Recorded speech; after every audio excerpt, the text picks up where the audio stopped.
Perkenalkan, nama saya Noviana Sucianti dengan NIM akhir 174 kelas E.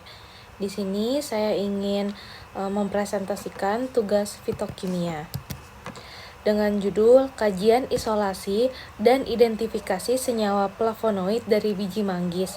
Nah, serta aktivitas farmakologinya. Nah, kemudian ada latar belakangnya, di mana manggis itu sebagai queen of fruit, potensi besar di Indonesia namun bijinya masih menjadi limbah. Jadi, kandungan bioaktifnya itu berupa biji manggis itu mengandung senyawa fenolik dan flavonoid yang sangat tinggi. Pentingnya isolasi itu kenapa? Karena biasanya itu diperlukan metode sistematis untuk mendapatkan senyawa murni guna pengembangan sediaan farmasi.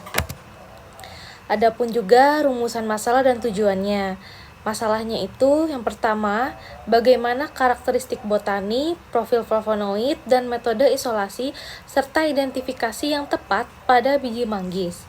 Untuk tujuannya, yang pertama ada memahami kajian tumbuhan dari biji manggis, yang kedua mengetahui aktivitas farmakologi flavonoid biji manggis, yang ketiga menjelaskan tahapan isolasi dan teknik analisisnya. Kajian tumbuhannya berupa klasifikasinya, ada family-nya ini seperti berikut.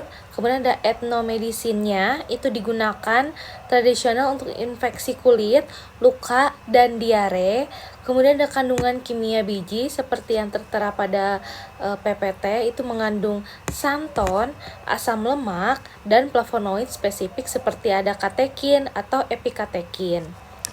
Kemudian ada aktivitas farmakologi flavonoidnya, itu berupa yang pertama ada antioksidan. Itu mekanisme penangkapan radikal bebas atau DPPH scavenging.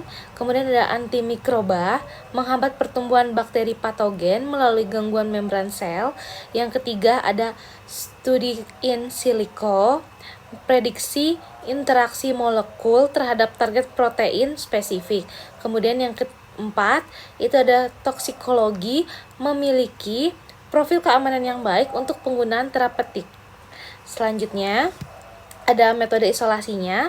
Yang bagian pertama itu ada melakukan ekstraksi. Yang pertama itu kita preparasi terlebih dahulu, yaitu pengeringan, bisa menggunakan oven 40 derajat Celcius dan penyerbukan biji manggis. Kemudian ada ekstraksinya. Ekstraksinya itu menggunakan metode maserasi, menggunakan pelarut etanol 70% atau metanol. Dan pekatannya itu penguapan pelarut menggunakan rotary evaporator hingga didapat ekstrak kentalnya. Nah, setelah itu bagian keduanya itu adalah melakukan fraksinasi dan pemurnian. Fraksinasinya itu adalah partisi cair-cair, itu N-heksana menarik lemak atau non-polar. Kemudian etil asetat itu target utamanya itu flavonoid atau semipolar. Kemudian ada melakukan pemurnian. Pemurnian itu memakai kromatografi kolom, yaitu di mana fase diamnya itu silika gel dan monitoring dengan KLT. Kemudian ada juga identifikasi dan analisisnya.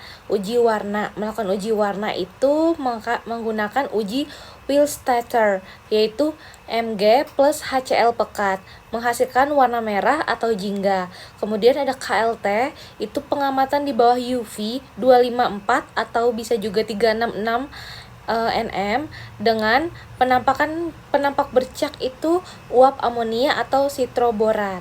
Kemudian ada melakukan dengan spektrofotometri UV visible, itu penentuan pita serapan, jadi pitanya itu 1 dan 2, dan penggunaan reaksi geser untuk menentukan posisi gugus min OH-nya.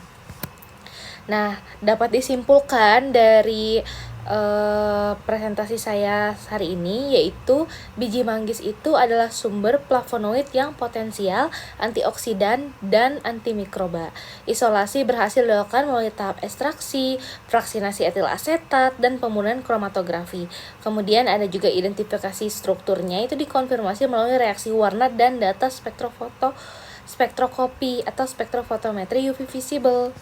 Nah, di sini juga ada daftar pustaka yang saya gunakan. Baik, sekian dari presentasi saya hari ini. Mohon maaf jika ada salah kata yang diucapkan, dan terima kasih.